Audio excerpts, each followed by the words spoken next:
People think stealing land starts with a bulldozer. It does not. It starts when everyone stops asking who owns the ground beneath their feet. I was standing on the highest ridge of my family's ranch when the morning sun painted 96 brand-new rooftops in shades of gold. Fresh lumber still carried its sharp scent through the cool Texas air, nail guns echoed across the valley in steady rhythm, and construction crews moved from driveway to driveway, putting the final touches on homes that were already decorated with welcome banners and freshly planted trees. From where I stood, it looked like the grand opening of a neighborhood that had always belonged there. Reporters gathered near the stone entrance while expensive sport utility vehicles lined the newly paved streets. At the center of it all stood Rebecca Collins, the smiling president of the Homeowners Association, proudly posing for photographs beside a ribbon stretched across the entrance road. She raised one hand toward the crowd as if she had personally built every house behind her. People applauded while real estate agents welcomed future homeowners with gift bags and glossy brochures.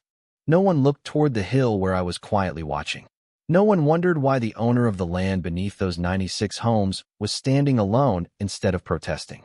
They assumed I had lost.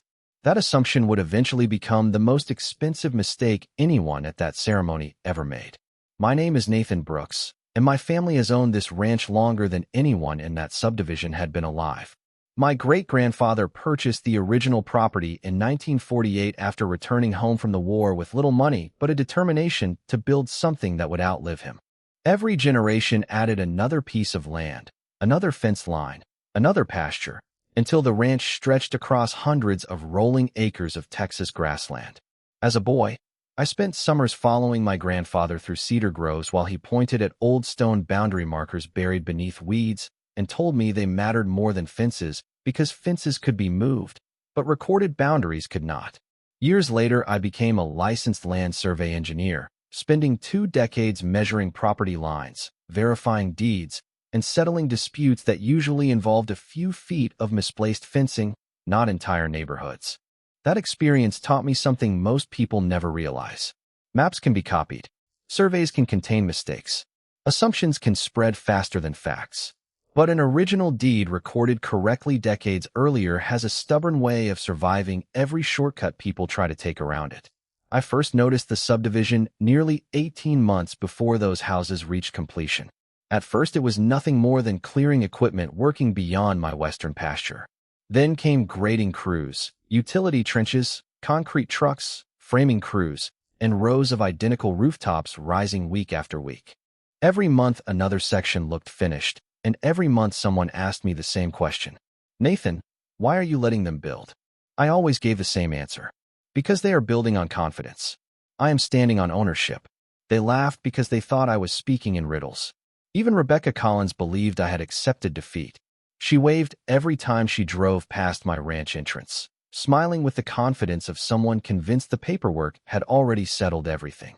What she never imagined was that every nail driven into those houses, every driveway poured, every closing scheduled, and every celebration planned was bringing the entire project one step closer to a courtroom where a single weathered document resting quietly inside my fireproof safe would finally speak louder than every promise they had ever made.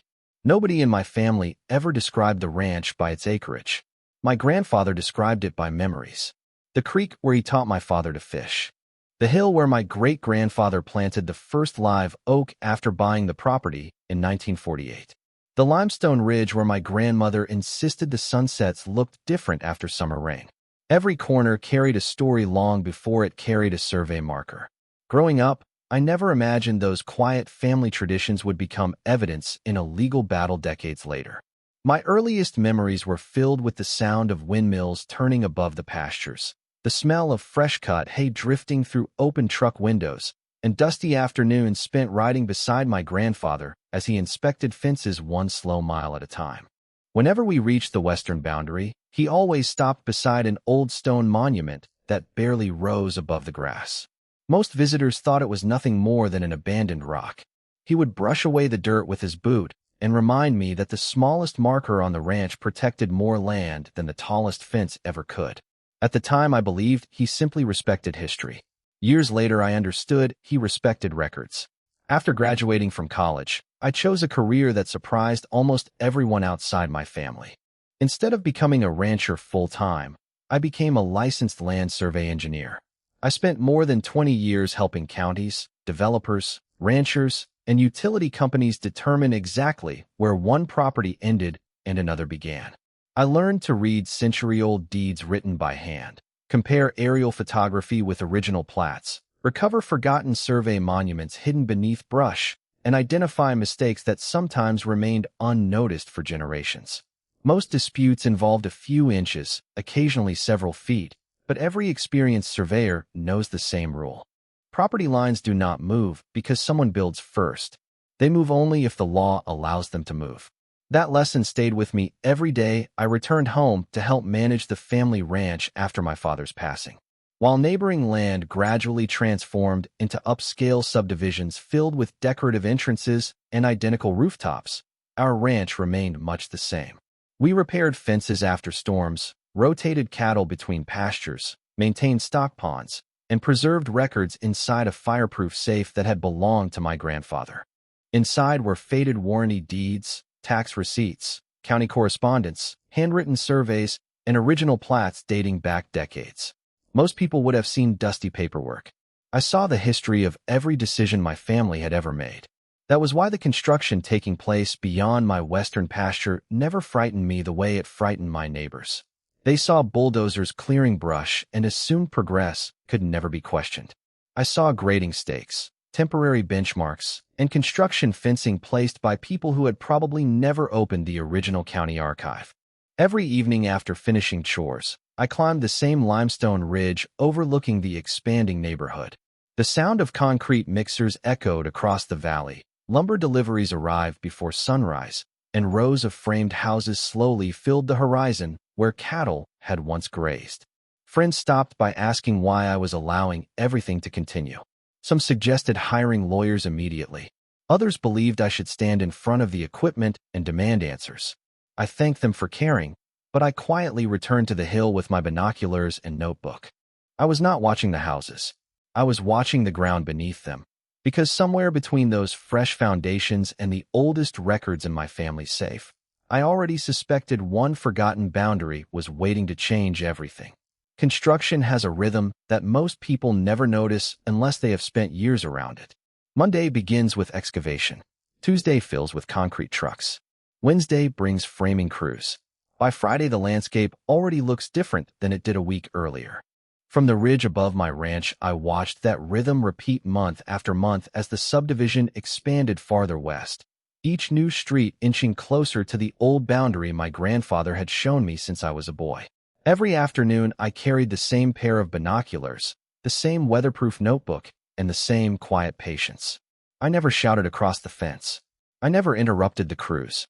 The men and women building those houses were simply doing the jobs they had been hired to do. They were following plans that someone else had placed in front of them. The real decisions were being made inside conference rooms where polished maps covered tables, and nobody thought to compare those glossy renderings with documents recorded more than 70 years earlier. Rebecca Collins seemed to enjoy every stage of the project. Almost every week I saw her driving through the construction site in a spotless white sport utility vehicle, stopping beside freshly poured foundations to greet investors, shake hands with contractors, and pose for promotional photographs. Temporary banners promised luxury, living surrounded by timeless Texas beauty. Real estate flags fluttered in the breeze while sales representatives welcomed interested buyers into model homes that smelled of fresh paint, new flooring, and cut lumber. The confidence surrounding the project became almost contagious. Local newspapers praised the economic growth. County officials celebrated new tax revenue. Even longtime neighbors began telling me how fortunate I was that development had increased property values across the area. I smiled politely because correcting them too early would have accomplished nothing. Confidence has a way of rejecting facts until those facts become impossible to ignore. One Saturday morning, I drove slowly along the county road bordering the new neighborhood. Families toured open houses carrying coffee cups while children pointed excitedly toward playground equipment, still wrapped in protective plastic. Landscaping crews planted young oak trees beside sidewalks that had not yet seen their first residents. Decorative stone walls framed the subdivision entrance, and elegant signs welcomed future homeowners to a place that looked complete even though construction continued farther inside. I noticed survey stakes painted bright orange standing beside several finished lots. They caught my attention because their alignment felt subtly wrong.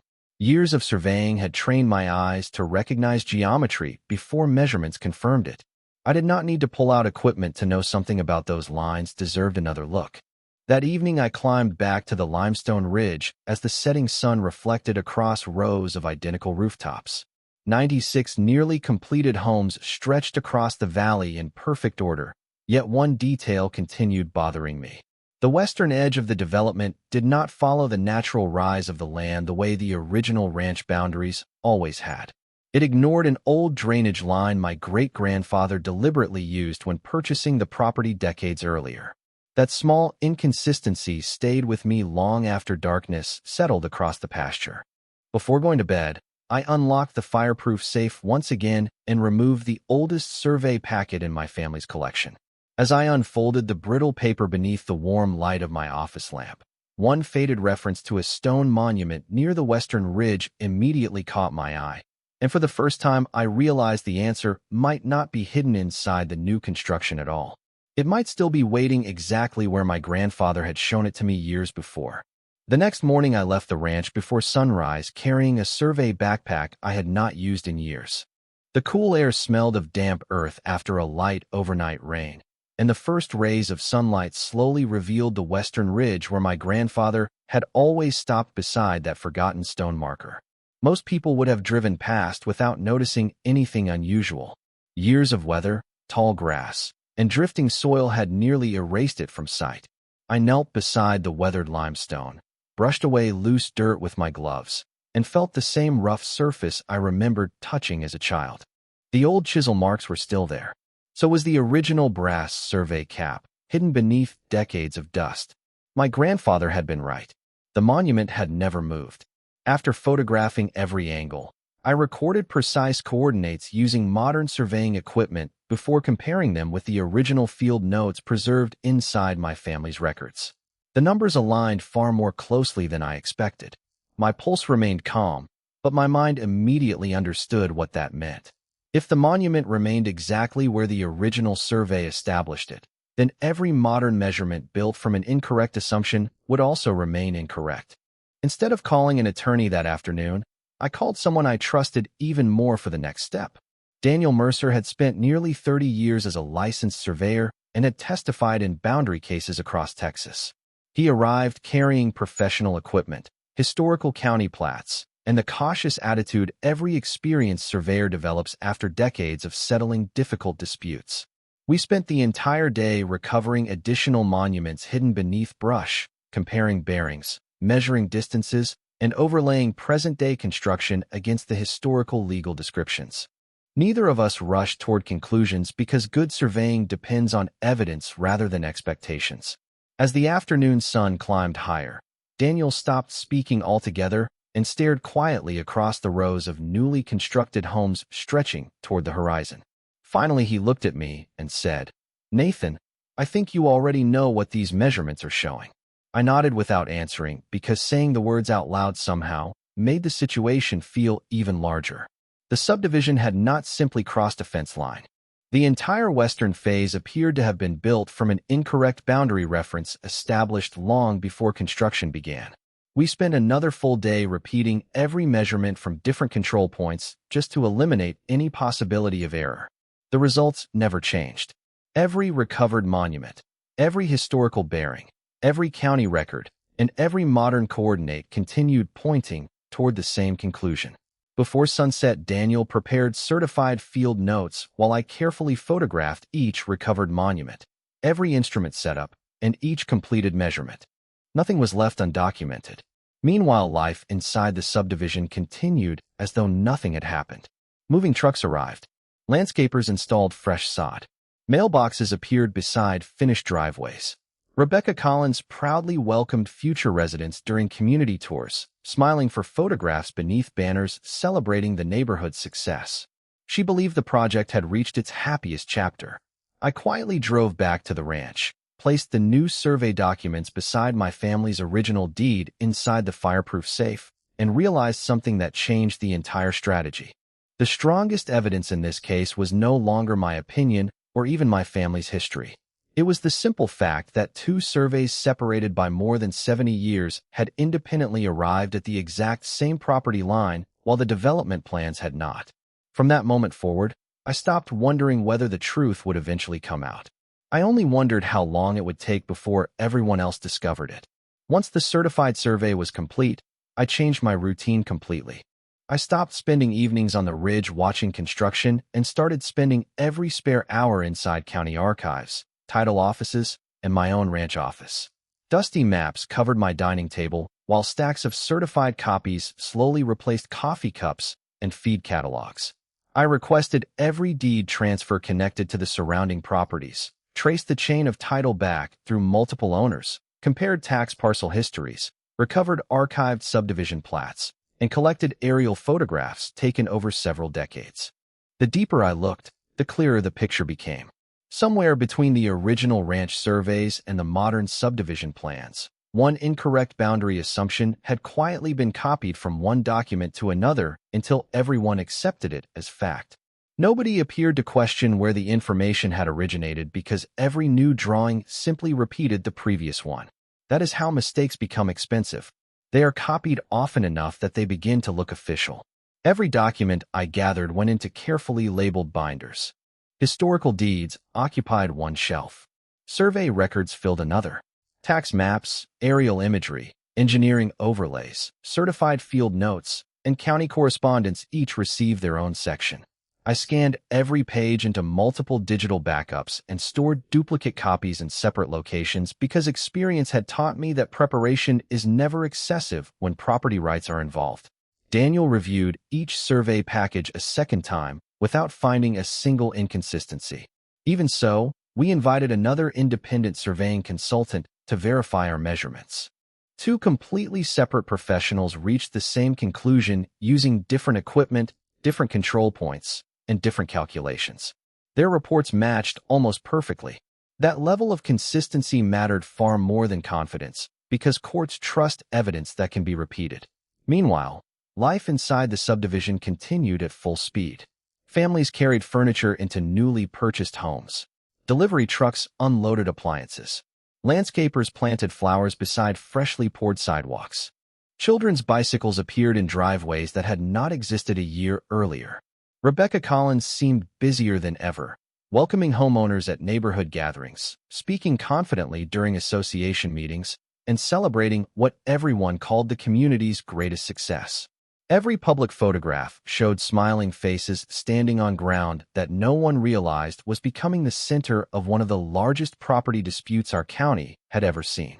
Several friends asked me again why I remained so quiet.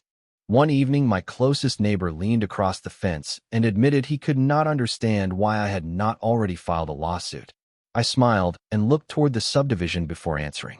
Because every additional closing, every recorded sale, every completed inspection, and every official document strengthens the importance of getting the ownership question right. He looked confused at first, then slowly nodded without another question.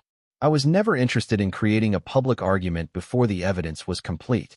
Once legal proceedings began, speculation would no longer matter. Only certified records would. By the end of that month, my attorney's conference room looked more like a county mapping office than a law practice. Large aerial photographs covered one wall. Historical plats rested beside modern engineering drawings. Transparent overlays demonstrated exactly where the historical boundary crossed beneath finished streets and completed homes. My original warranty deed remained sealed inside a protective archival sleeve until the day it would be needed. Every piece of evidence connected perfectly with the next, forming a chain that reached uninterrupted from 1948 to the present day. Sitting quietly at the end of that long conference table, I realized the case no longer depended on memory, emotion, or opinion. It depended entirely on records that had been patiently waiting for someone to read them in the correct order. The lawsuit was filed on a quiet Thursday morning without a single press conference, social media post, or public statement. My attorney submitted the complaint together with certified surveys, historical plats, title records, tax history, aerial photography, and every supporting document we had spent months organizing. Then we waited. I continued feeding cattle before sunrise, repairing fences after afternoon storms, and walking the western ridge every evening as lights gradually appeared inside homes that had recently welcomed their new owners. Nothing about my daily routine changed, yet everything beneath that peaceful routine had already shifted. Within a few weeks, formal responses began arriving. Attorneys representing the developer insisted their clients had relied on approved subdivision plans. The Homeowners Association argued that county approvals demonstrated good faith. Rebecca Collins appeared in several local newspaper photographs reassuring residents that everything would be resolved quickly because, according to her, the association had followed every required procedure. Reading those articles over my morning coffee, I almost felt sympathy for the families who had purchased those homes believing every document had already answered the ownership question. They were never my enemy.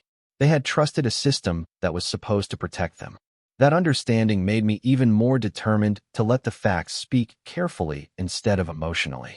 During the discovery process, our legal team exchanged thousands of pages of records with attorneys representing every involved party. Engineers reviewed engineering reports. Surveyors compared field notes. Title experts reconstructed ownership history extending back more than 7 decades. Every time another professional independently reviewed the evidence, the same pattern appeared again. The historical property line consistently matched my family's original deed and the certified monuments recovered in the field.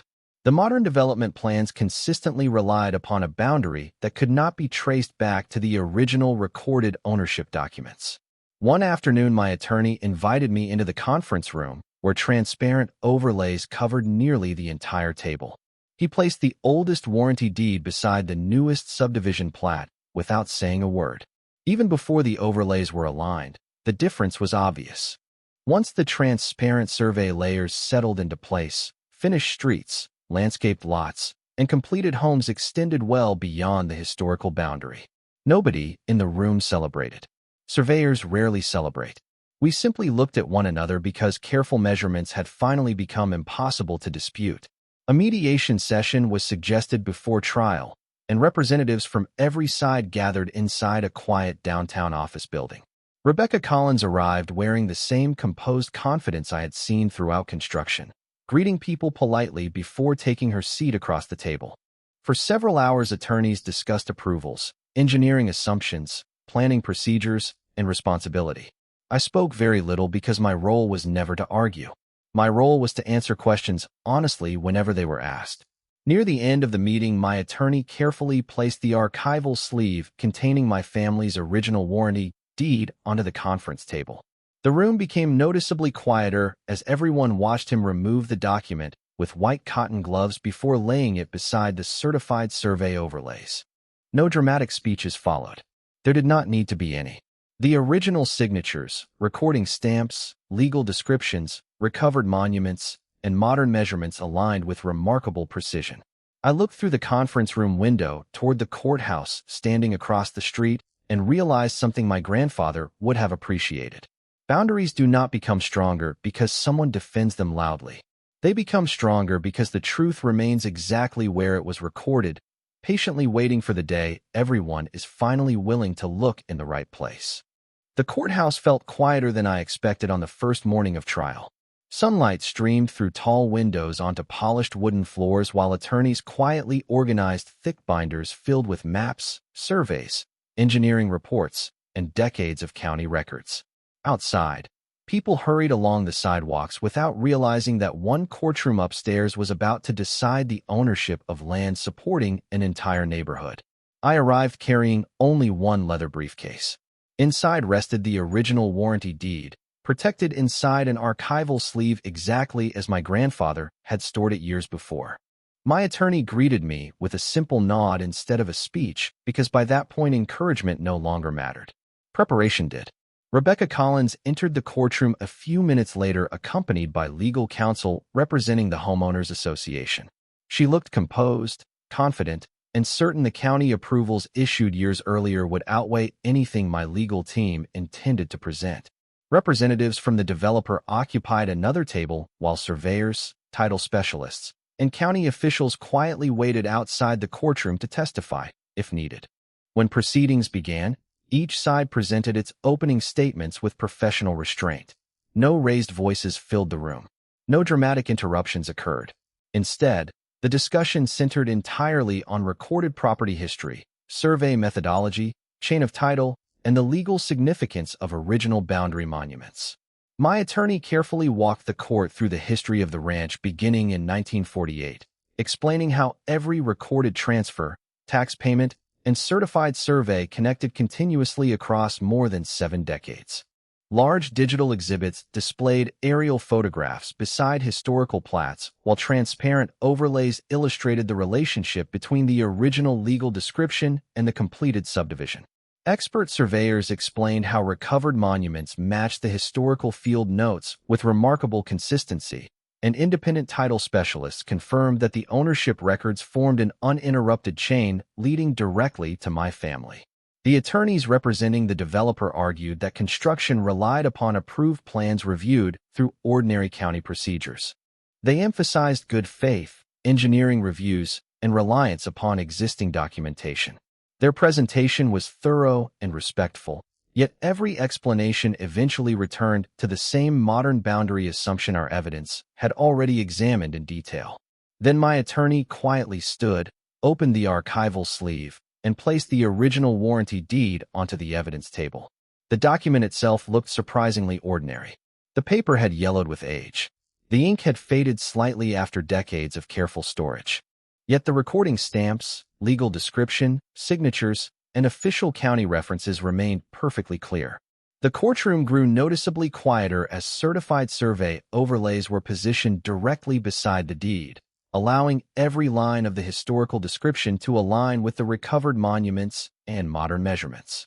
The judge spent several minutes studying the exhibits without speaking while flipping carefully between the original deed, certified field notes, title reports, and county archive records. Nobody attempted to interrupt the silence because the documents themselves were now telling the story more clearly than any witness could. I sat quietly at counsel table, remembering the afternoons my grandfather spent brushing dirt away from an old stone marker beside the western ridge. At the time, I believed he was teaching me about history. Sitting inside that courtroom, I finally understood he had been teaching me something much more valuable. Land remembers the people who respect its boundaries, but the law remembers the people who preserve its records. As the judge closed the final binder and announced that the court would briefly recess before delivering its decision, I realized every quiet mile walked across the ranch, every faded survey recovered from storage, every certified measurement, and every patient decision not to rush into court too early had all led to this single moment where facts finally stood alone. When the court reconvened that afternoon, the atmosphere inside the courtroom felt noticeably different. The conversations that had quietly filled the hallway during recess disappeared as everyone returned to their seats. The judge entered carrying a carefully organized stack of notes, then looked across the room before speaking in the calm, measured tone that only comes after reviewing every piece of evidence without distraction. Instead of beginning with opinions, the court began with the documents themselves. The original warranty deed, the historical chain of title, the recovered survey monuments, the certified field notes, the county archive records, and the independent expert reports all pointed toward the same conclusion. The judge explained that while the subdivision approvals, engineering plans, and development permits had been processed through ordinary administrative procedures, none of those approvals transferred ownership of land that had never legally changed hands. Every sentence reinforced the same principle my grandfather had quietly taught me decades earlier. Construction may change the appearance of land, but it does not rewrite ownership. Across the courtroom, attorneys listened carefully while making occasional notes. Rebecca Collins remained composed, though the confidence she had carried into the courtroom had gradually given way to thoughtful silence. The developer's representatives appeared equally attentive as the court carefully distinguished between good faith reliance on planning documents and the underlying legal ownership established by recorded property records. There was no dramatic outburst, no emotional confrontation, and no celebration from either side. The weight of the moment came entirely from the quiet certainty of the evidence. After reviewing the certified surveys once more, the judge concluded that the historical boundary established by the original deed and confirmed by multiple independent surveys represented the controlling property line. The court recognized my family's ownership interest exactly as it had been recorded decades earlier and ordered the parties to proceed through the appropriate legal process to resolve the resulting property interests, title issues, and related obligations consistent with that determination. For several seconds, nobody moved. The only sound came from pages turning as attorneys carefully reviewed the written order being distributed throughout the courtroom. My attorney looked toward me and smiled for the first time since the case began, not because we had defeated anyone, but because the records had finally been understood exactly as they were written. Outside the courthouse, reporters gathered hoping for dramatic statements, but there were none. The developer's legal team declined extended comment, explaining only that they would carefully review the ruling and work through the next legal steps. Rebecca Collins quietly left the courthouse with her counsel without addressing the cameras. I understood why. There was nothing left to argue. Every important question had already been answered by documents preserved across more than 70 years. During the following weeks, surveyors, title professionals, county officials, insurers, and legal representatives began working together to address the consequences of the ruling through established legal procedures. The process required patience, careful coordination, and extensive documentation, but for the first time everyone involved was working from the same set of verified facts instead of competing assumptions. Standing once again on the limestone ridge overlooking the completed neighborhood, I watched the evening sunlight reflect across 96 rooftops exactly as it had on the morning this story began. The homes still stood. The streets still curved through the valley. The trees continued growing beside the sidewalks. Only one thing had truly changed. Everyone now knew where the land beneath those homes had always belonged, because the truth had never been hidden. It had simply been waiting inside an old deed until the day someone finally took the time to read it.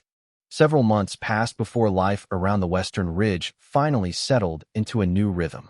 The legal work continued quietly behind conference room doors as attorneys, title companies, surveyors, insurers, county officials, and property owners completed the complicated process of bringing every record into alignment with the court's ruling.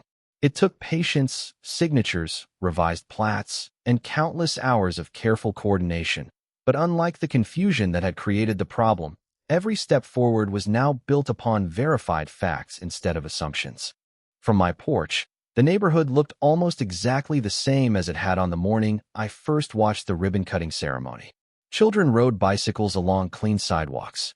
Families walked their dogs beneath young oak trees that had already begun casting longer shadows.